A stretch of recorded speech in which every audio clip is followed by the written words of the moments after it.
नमस्कार. शिवपुनर्जन्म मनामनात या पुस्तकाच्या आजच्या ऑडिओ बुकच्या या वाचनाच्या पहिल्या दिवसामध्ये आपणा सर्वांचे सहर्ष स्वागत. छत्रपती शिवाजी महाराजांकडून आजच्या दिवशी कोणता त्यांचा गुण, आपण त्यांचा कोणत्या व्यक्तिमत्वाचा पैलू आपण आदर्श म्हणून पाहणार आहे त्याकडे आपण वळूयात. आजचा जो पैलू आहे, आजचा जो गुण आहे तो आहे मरावे परी कीर्तिरूपी उरावे. छत्रपती शिवाजी महाराज म्हणजे कोण? माणुसकीचा ईश्वर. एखाद्या हाडा मासाच्या माणसाला इतकं महत्त्व कशामुळे येतं? तो मरणोत्तर अमरत्व कशामुळे प्राप्त करतो? जीव गेल्यावरही तो चिरंजीव कसा होतो? माणूस सरणावर जाईपर्यंत तो कसा जगतो, यापेक्षा मरणानंतर कीर्तिरूपी कसा उरतो यावर त्यांच्या यशाचं मूल्यमापन केलं जातं. छत्रपती शिवाजी महाराजांनी यशस्वीतेचं हेच मृत्यूनंतरचं आव्हान कसं पेललं, कसं झेललं, हाच इतिहास म्हणजेच 3 एप्रिल 1680 नंतरची छत्रपती शिवाजी महाराजांची यशोगाथा मी आज आपणासमोर मांडत आहे. इतिहासाचा व्यर्थ अभिमान हा ऐतिहासिक वारशाचा घात असतो, तर इतिहासाचा सार्थ अभिमान हा ऐतिहासिक वारशाच्या अस्तित्वाचा ध्यास असतो.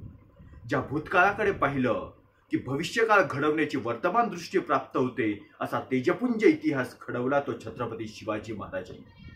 शिवरायांच्या हयातीतील पराक्रमाचा तेजस्वी, ओजस्वी, ज्वलंत, जिवंत, जाज्वल्यमान, तेजपुंज, तेजोमय असा अंगारमय इतिहास सांगितला जातो, लिहिला जातो, ऐकला जातो, वाचला जातो. परंतु प्रचंड दिव्यदृष्टी लाभलेल्या या महापुरुषाला इसवी सन 1680 पर्यंतच मर्यादित ठेवणं ही कृतज्ञता ठरेल. हा एक अभ्यासाचा आणि संशोधनाचा विषय आहे की अशी कोणती दृष्टी त्यांनी रयतेला दिली की ज्यामुळे 3 एप्रिल 1680 रोजी शिवाजी महाराजांच्या फक्त देहाचं महानिर्वाण झालं, पण त्यांच्या गनिमी कावा या विचाराचं आणि स्वराज्य या आचाराचं देहावसान होऊ शकलं नाही. ती विवेकदृष्टी म्हणजेच ती सत्सद विवेक बुद्धी जागृत ठेवून चिकित्सक दृष्टिकोनातून केलेली स्वराज्याची व्यूहरचना नेमकी काय होती? मुद्दा क्रमांक 1, राज्य कोणाचे? मोगलशाहीचे राज्य हे मुघल बादशहाचे होते, आदिलशहाचे राज्य आदिलशहाचे होते, निजामशाहीचे राज्य हे निजामशहाचे होते, कुतुबशाहीचे राज्य हे कुतुबशहाचे होते. पण स्वराज्य हे शिवरायांचे नव्हे, तर इथल्या सर्वसामान्य जनतेचे, रयतेचे, कष्टकऱ्यांचे, काबकऱ्यांचे, शेतकऱ्यांचे, काबाड कष्ट घेणाऱ्या लोकांचे होते. इथे बादशहा गड, किल्ले, जमीन अशा निर्जीव वस्तूंवर आपले राज्य उभारत होते, पण छत्रपती शिवाजी महाराज मात्र रयतेच्या मनावर राज्य करत होते. इतरांचा ध्वज हा गडकोटांवर झळकत होता, पण शिवरायांचा ध्वज हा रयतेच्या मनामध्ये, हृदयामध्ये आणि श्वासामध्ये फडकत होता. कार्य कोणाचे? छत्रपती शिवाजी महाराज अंधश्रद्धाळू नव्हते, पण त्यांनी कधी श्रद्धेलाही विरोध केला नाही. उलट रयतेच्या श्रद्धेचा, भावनांचा सत्कार्यासाठी समर्पक उपयोग केला. शिवाजी महाराजांनी हे नाही सांगितलं की स्वराज्य निर्माण व्हावे ही माझी किंवा आऊसाहेबांची इच्छा. स्वराज्य म्हणजे छत्रपती शिवाजी महाराजांचे पिता शहाजी राजे यांचं अर्धवट मोडलेलं स्वप्न हे नाही त्यांनी मांडलं, तर त्यांनी असं म्हटलेलं आहे, स्वराज्य निर्माण व्हावे ही श्रींची इच्छा. कारण त्यांना माहित होतं की एकदा देवाचं कार्य आहे हे लक्षात आलं की त्यानंतर जनता त्यामध्ये सर्वस्व झोकून देते. आणि आजही आपल्याकडे एखाद्या व्यक्तीला स्वतःच्या सर्व नातेवाईकांची नावे कदाचित सांगता येणार नाहीत, पण शिवरायांची पूर्ण वंशवेल तो सांगू शकेल. स्वतःच्या किंवा प्रिय व्यक्तीचा फोटो घरामध्ये लावणार नाही, पण शिवरायांचा फोटो मात्र दिवाणखान्यात झळकावेल. छत्रपती शिवाजी महाराजांनी कोणते मरणोत्तर कार्य केले? 21व्या शतकात सुद्धा मराठी मातीच्या कणाकणामध्ये आणि मराठी माणसाच्या मनामनामध्ये आपला ध्वज, आपला अभिमान आणि अतिशयोक्ती ठरणार नाही, पण महाराष्ट्राबाहेर जगामध्ये सुद्धा स्वतःचा स्वाभिमान झळकत ठेवण्याचं जे त्यांनी कार्य केलं आहे, हे शिवरायांचं कार्य जर एका वाक्यात सांगायचं त्या काळात, तर दक्षिणेत खुद्द शिवरायांच्या वावराने ही भूमी, ही माती पावन होत होती आणि उत्तरेच्या बादशाची आपलाही शाहिस्तेखान होईल की काय या धसक्याने झोपमोड होत होती. आणि साता समुद्रापार लंडनच्या वृत्तपत्रामध्ये सुरत लुटीची बातमी छापली जात होती. अशा विश्वव्यापी शिवरायांनी मरणोत्तर केलेल्या कामगिरीचे थोडक्यात विश्लेषण आजच्या या भागामध्ये मी करणार आहे. छत्रपती संभाजी महाराजांच्या कारकिर्दीत सख्खा भाचा असणाऱ्या राजाराम महाराजांना सोडून संभाजी राजांच्या पाठीशी ठामपणे खंबीरपणे उभे राहणारे सरसेनापती हंबीरराव मोहिते हे शिवरायांच्या रक्ताच्या नात्यापेक्षा कर्तव्याच्या नात्याला जे महत्व दिलं जात होतं त्याचेच पाईक होते. दिल्लीचा बादशाह औरंगजेब याला ज्या वायव्येच्या रणसंग्रामापेक्षा पित्याने ज्या काश्मीरला धर्तीवरचा स्वर्ग म्हटले त्या काश्मीरच्या सौंदर्यापेक्षा आणि त्याचे मूर्त स्वरूप असणाऱ्या ताजमहल पेक्षाही इतकंच काय तर ज्या गादीसाठी स्वतःच्या पित्यासह भावंडांनी पुतण्यांचं रक्त सांडलं त्या गादीवर बसण्यापेक्षा स्वराज्य संपवणं जास्त महत्वाचं वाटलं. त्या कूटनीती तज्ञ औरंगजेबालाही 27 वर्ष स्वराज्य संपवता आलं नाही. हे शिवरायांचं मरणोत्तर कार्य आहे. छत्रपती संभाजी महाराजांनंतर औरंगजेबाने रायगड ही राजधानी जिंकून घेतली. राजपुत्र शाहू आणि राजमाता येसुबाई यांना कैद केले. नवे छत्रपती राजाराम महाराज दक्षिणेला निघून गेले, जिंजीला निघून गेले. म्हणजे छत्रपती नाही, राजमाता नाही, राजपुत्र नाही, पण तरीही स्वराज्य झुंजत राहिलं. हे शिवाजी महाराजांचं मरणोत्तर कार्य आहे. शिवरायांच्या आग्रा सुटकेनंतर जेव्हा तानाजी मालुसरे यांनी सिंहगड पुन्हा मिळवला तेव्हा तो गड स्वराज्यात समाविष्ट झालेला 19वा गड होता. आणि शिवरायांचं निधन झालं तेव्हा स्वराज्यात गडकोट होते 350. अवघ्या 15 वर्षात 350 गडकोट जिंकण्याचा कोणता अजब पराक्रम आणि कोणती गजब नीती शिवरायांनी वापरली याचं संशोधन खरं तर आज अपुरं आहे. त्यानंतर छत्रपती राजाराम महाराजांनी एक जिंजीचा किल्ला हा 8 वर्ष झुंजवला होता. या हिशोबाने औरंगजेबाला संपूर्ण स्वराज्य जिंकण्यासाठी 8 वर्ष गुणिले 350 गडकोट बरोबर 2800 वर्षांचं आयुष्य लागलं असतं. हा हिशोब करण्याचा धाडस 21व्या शतकात सुद्धा होतं. हेच शिवरायांचं मरणोत्तर कार्य आहे. ज्या स्त्री जातीकडे शासनकर्त्यांनी केवळ उपभोगाची वस्तू म्हणून पाहिलं त्याच स्त्री जातीपैकी महाराणी ताराबाईने औरंगजेबाच्या नजरेसमोर दिवसा काजवे चमकवले. त्या ताराबाईंमध्ये ही धमक निर्माण झाली. हे शिवरायांचं मरणोत्तर कार्य आहे. छत्रपती शाहू महाराजांच्या काळात पेशवाई उदयास आली, पण पेशवा या पदाचे जनक शिवाजी महाराज होते हे विसरून चालणार नाही. दुसरा पेशवा अर्थात पहिला बाजीराव यांना दिल्लीकडे जाण्याचा सर्वात मोठा अडथळा होता तो म्हणजे बुंदेलखंड. आणि हा सकारात्मक फायदेशीर ठरला. महाराज छत्रसाल बुंदेला यांनी बाजीरावाचा रस्ता मोकळा केला. कारण बुंदेलखंड त्या राज्याच्या निर्मितीची प्रेरणा हे महाराज छत्रसाल यांना शिवाजी महाराजांनी दिलेली होती. म्हणजेच बाजीराव पेशव्यांचा दिल्लीचा मार्ग सुकर झाला. हे शिवरायांचं मरणोत्तर कार्य आहे. माळवा व बुंदेलखंडाची सरदेशमुखी व चौथाई वसुलीचा हक्क दिल्लीपतीने न दिल्यामुळे बाजीरावाने दिल्लीवर हल्ला करून दिल्ली जिंकली.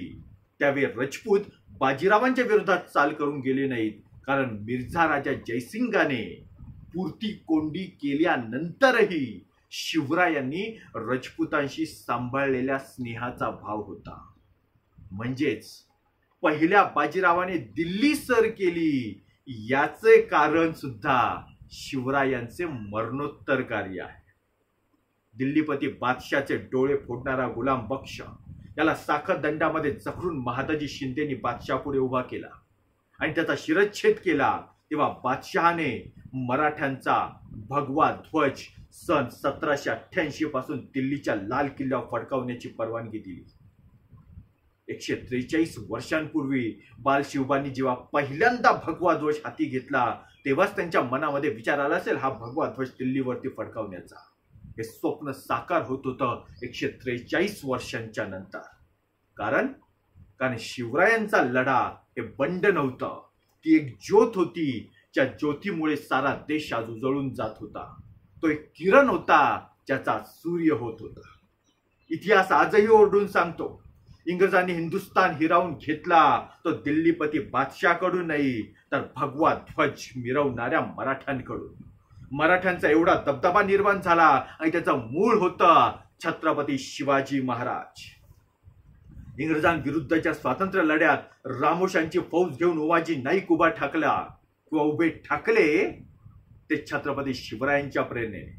स्वातंत्र्यवीर सावरकरांनी यज्ञवेदीवरून धगधगत्या ज्वाला तोडी घेतली ती शिवरायांच्याच प्रेरणेने.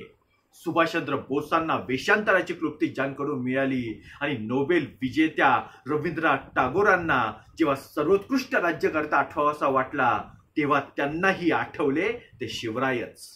लोकमान्य टिळक असे नाही म्हणाले की स्वातंत्र्य हा माझा जन्मसिद्ध हक्क आहे, तर ते हे म्हणाले की स्वराज्य हा माझा जन्मसिद्ध हक्क आहे आणि तो मी मिळवणारच. मोतीलाल नेहरू आणि चित्तरंजन दास यांनी 1923 साली एक नवा पक्ष उभा केला, स्वराज्य पक्ष. पंडित जवाहरलाल नेहरू यांनी सन 1929च्या काँग्रेस अधिवेशनामध्ये जी मागणी केली ती होती संपूर्ण स्वराज्याची. यामागील खरे कारण म्हणजेच स्वराज्य काय असते हे हिंदुस्थानच्या जनतेने अनुभवले होते, जाणले होते, मानले होते, काळजात जपले होते. स्वातंत्र्य हा शब्दच जनतेला परिचित नव्हता. या शब्दाचा पहिल्यांदा अधिकृतरित्या जो वापर झाला तो 20 मे 1947च्या ॲटलीच्या घोषणेमध्ये आणि याचा अर्थ 1945च्या ॲटलीच्या घोषणेमध्ये आणि याचा अर्थ सन 1857 ते 1945 पर्यंतचा इंग्रजांविरुद्धचा संपूर्ण जो संग्राम घडलेला आहे तो स्वराज्य या शब्दासाठी आणि या शब्दाचे आद्य प्रणेते होते छत्रपती शिवाजी महाराज. इसवी सन 1857च्या उठावामध्ये शेवटपर्यंत झुंजलेल्या झाशीच्या रणसंग्रामाची प्रेरणादायी घोषणा होती हर हर महादेव आणि जिचाही पहिल्यांदा वापर केला होता तो छत्रपती शिवाजी महाराजांनी. जगातील 193 देशांमध्ये शोधूनही सापडणार नाही असा देश म्हणजेच व्हिएतनाम, तो सुद्धा जागतिक महासत्ता असणाऱ्या अमेरिकेशी 36 वर्ष झुंजला. त्या मागची प्रेरणा विचारली तर उत्तर मिळते छत्रपती शिवाजी महाराज. मराठा बटालियनकडून इंग्रजांकडून लढत असताना जागतिक पातळीवर ज्यावेळी अशक्यप्राय विजय मिळवायचा होता तेव्हा नियमांच्या बाहेर जाऊन एक घोषणा देण्याची परवानगी देण्यात आली होती आणि ती घोषणा होती छत्रपती शिवाजी महाराज की जय. हिंदुस्थानच्या प्रत्येक बटालियनची घोषणा ही देवाशी संबंधित आहे. फक्त एकाच बटालियनची घोषणा ही एखाद्या माणसाशी संबंधित आहे आणि ते व्यक्तिमत्व आहे, तो माणूस आहे छत्रपती शिवाजी महाराज. नेपोलियन बोनापार्टच्या युद्धतंत्राचं मूळ सापडतं ते गनिमी काव्यामध्ये. ॲडॉल्फ हिटलर ज्यावेळी सुभाषचंद्र बोसांना भेटला त्यावेळी तो ज्या विषयावरील पुस्तक वाचत होता तो विषय होता गनिमी कावा.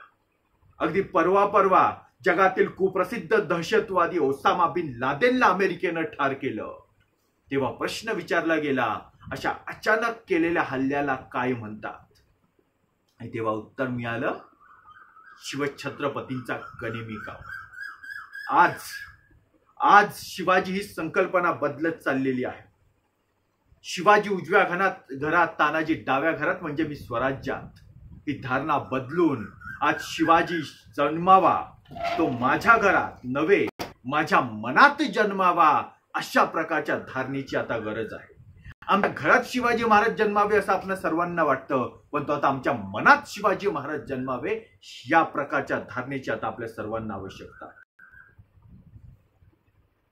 माझा मुलगा शिवाजी होईल की नाही ही कदाचित वादाची किंवा संशयाची गोष्ट असू शकेल पण माझ्या मुलाकडे संभाजी म्हणून पाहिलं जाईल अशा प्रकारचं आयुष्य आपण सर्वांनी जगण्याची आवश्यकता आहे.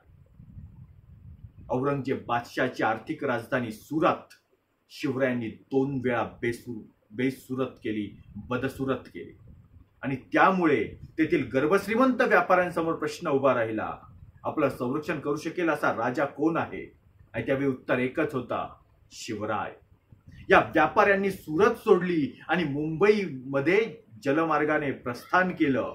म्हणजेच आज आपल्या देशाची राजधानी सुरत नसून मुंबई आहे. यामागचं कारण सुद्धा शिवरायांचीच सुरत स्वारी आहे.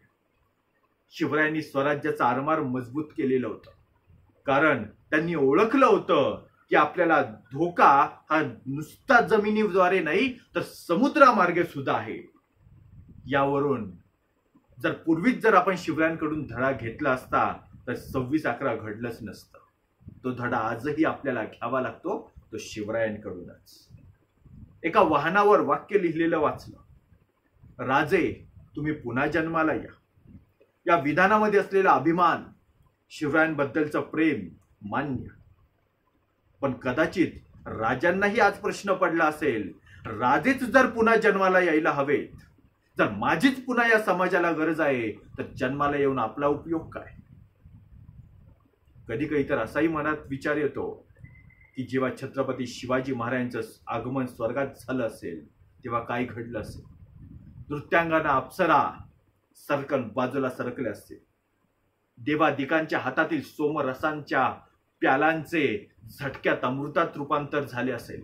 सारे देव खाडकन उठून उभे राहिले असतील आणि शिवाजी राजांना त्रिवार मुजरे झाडले असतील. शेवटी फक्त इतकंच म्हणावंसं वाटतं की माणसाचा देव माणूस होऊ द्या, पण त्याला देव करू नका. कारण देव आले की चमत्कार आले. पापाचे मूळ नष्ट करायचे कर्तव्य त्यानेच पार पाडावे अशा प्रकारची धारणा आली. आणि काही शतकांनंतर खरोखर भौगोलिक स्थळांशी संबंधित हा इतिहास होता की केवळ कवी कल्पना, अशी शंकाही आली. शिवजयंती आज अनेक देशांमध्ये साजरी केली जाते, पण अजूनही अनेक देश बाकी आहेत. विश्वाचं स्वराज्य करण्यासाठी आपण सर्वांनी शिवरायांना साथ द्यायला हवी. शिवरायांचं नाव, त्यांचं चरित्र आजही आणखी काही देशांमध्ये पोहोचवण्यासाठी आपण सर्वांनी प्रयत्न करूयात. छत्रपती शिवाजी महाराज की जय. छत्रपती शिवाजी महाराजांचं कार्य हे हयातीतील असो की मरणोत्तर, ते कार्य खरोखरच अलौकिक आहे, अद्वितीय आहे, अतुलनीय आहे, महान आहे, अवतारी आहे. पण शिवाजी महाराज अवतार नाहीत हे आधी ठामपणे मनात उतरवायला हवं. एका मातेच्या पोटी जन्माला आलेल्या सर्वसामान्य हाडा मासाच्या गोळ्याला नाव देण्यात आलं शिवाजी. मग छत्रपती शिवाजी महाराजांना अवतारी पुरुष न मानण्यामागे माझी कुठली विचारधारा आहे? फ्रेंच शिवाभ्यासक गोतिये हे लोगाव येथे 5 एकर जागेमध्ये शिवसृष्टी उभारत आहेत असं ऐकण्यात आलेलं आहे. यामध्ये शिवसंग्रहालय आणि शिवमंदिर यांचा समावेश आहे. ही माहिती खरं तर शिवरायांच्या फ्रेंच विजयाचं द्योतक आहे. पण शिवप्रेमी शिवरायांचे माहितीप्रधान संग्रहालय उभारतील ही अत्यंत उत्तम बाब आहे. परंतु शिवरायांच्या मंदिराचा संकल्प मात्र मला अयोग्य वाटतो. कारण असाच एक महान पुरुष काही कालावधीने देव घडलेला होता आणि त्यांचं नाव म्हणजेच राम. त्यांचे काय झाले ते पहा. रामाच्या चरित्रामध्ये, कृष्णांच्या चरित्रामध्ये अनेक चमत्कारांचा अंतर्भाव भावी काळामध्ये झाला. पुढे त्यांना दैवी अवतार मानले गेले आणि अन्यायाचा सर्वनाश फक्त त्यांचेच कर्तव्य ठरले. सर्वसामान्यांना आपणही काही अलौकिक करू शकतो यावरचा विश्वासच उडाला आणि शेवटी राम वास्तव की कल्पना हा प्रश्नही काही काळापूर्वी काही लोकांनी मांडलेला होता. उद्या शिवरायांसंबंधी असा प्रश्न आणखी काही शेकडो वर्षांनी विचारला जाऊ नये म्हणून मंदिर नकोसं वाटतं. हे दैवतुल्य व्यक्तिमत्व आहे, पण त्यांचा देव होऊ देऊ नका. त्यांच्या जीवनामध्ये मुळातच इतके चमत्कार आहेत की ज्यावर सर्वसामान्य माणसाचा विश्वास बसणं अवघड आहे. आणखी कृत्रिम चमत्कारांची शिवरायांना आवश्यकता नाही. शिवाजी देवमाणूस होते, त्यांना देव बनवू नका, त्यांचे अस्तित्व नष्ट करू नका. मग हेच सारं तुम्हाला कसं घडवता येईल? कारण या पुस्तकाचा मूळ उद्देश आहे की शिवरायांनी जसं मरणोत्तर कार्य केलं आहे तशा रीतीने आपल्या नंतरही आपलं कार्य कसं टिकेल तो विचार मी आज आपल्या समोर घेऊन येतोय. इतकं अद्वितीय अलौकिक कार्य आपल्याला कसं करता येईल. छत्रपती शिवाजी महाराजांनी रामचरित्र अभ्यासलं पण म्हणून धनुष्य बाण घेऊन औरंगजेबाच्या आग्र्यामध्ये दाखल झाले नाहीत. छत्रपती शिवाजी महाराजांनी कृष्णचरित्र अभ्यासलं पण म्हणून आदिलशाहीच्या छाताडावर बसून मुष्टीप्रहार करायला गेले नाहीत. प्राप्त भौगोलिक परिस्थितीचा व सामाजिक परिस्थितीचा यथायोग्य अन्वयार्थ लावून त्यांनी मार्गदर्शन केले. मग 21व्या शतकात आता ढाल तलवार घेऊन शिवाजी होता येणार. जर 21व्या शतकातलं छत्रपती शिवाजी महाराज व्हायचं असेल तर त्यांच्या जीवनातील प्रत्येक घटनेचा आदर्श आपल्याला आपल्या डोळ्यांसमोर ठेवून जगावं लागेल आणि आपण प्राप्त परिस्थितीमध्ये त्या प्रसंगाचा आदर्श कसा घेऊ शकतो याचा विचार करावा लागेल. अर्थात ढाल तलवार बाजूला ठेवू तुमच्या मनातील शिवाजी घडवू शकतो, वाढवू शकतो आणि तुम्हाला हाच विचार छत्रपतींचं हेच चरित्र प्रत्येकाला शिवाजी म्हणून घडवू शकते. शिवाजी शिवाजी शिवाजी नक्की आहे तरी काय. शिवाजी फक्त नाव नाही, शिवाजी एक ठिणगी आहे प्रत्येकाच्या मनात भडकण्यासाठी. शिवाजी हा ध्वज आहे यशशिखरावर फडकण्यासाठी. शिवाजी ही एक वाट आहे पावलावर पाऊल टाकण्यासाठी. शिवाजी ही एक लाट आहे यशाचा किनारा गाठण्यासाठी. शिवाजी सूर्य आहे उन्हात तळपण्यासाठी. शिवाजी चंद्र आहे रात्र सजवण्यासाठी. शिवाजी रहाट आहे अपयशाचं पाणी पळवण्यासाठी. शिवाजी पहाट आहे अंधकारातून दिव्यत्वाकडे वळवण्यासाठी. शिवाजी पद्य आहे ताला सुरात जगण्यासाठी, लढण्यासाठी. शिवाजी हा शुभारंभ आहे कळी होऊन फुलण्यासाठी. शिवाजी ध्येय आहे हृदयात धडकण्यासाठी. शिवाजी जाळं आहे कायमचं अडकण्यासाठी. शिवाजी अंगार आहे फुलण्यासाठी. शिवाजी शृंगार आहे झुलण्यासाठी. शिवाजी आग आहे जळण्यासाठी. शिवाजी जीवन आहे खेळण्यासाठी. शिवाजी तळपते ऊन आहे पेटून उठण्यासाठी. शिवाजी रणांगण आहे डावपेच शिकण्यासाठी. शिवाजी म्हणजे काय. शिवाजी म्हणजे ब्रह्मास्त्र. शिवाजी म्हणजे अस्त्रांचे अस्त्र. शिवाजी म्हणजे वीर रसाने चढवायचे वस्त्र, एक संरक्षक कवच. शिवाजी म्हणजे काय. शिवाजी म्हणजेच सर्वस्व सर्वस्व आणि सर्वस्व. उद्या आपण पाहणार आहोत शिवरायांचा दुसरा गुण म्हणजेच शून्यापासून सुरुवात आणि हाच गुण आपल्या जीवनात कसा अंगीकारायचा याची काही उदाहरणं. धन्यवाद.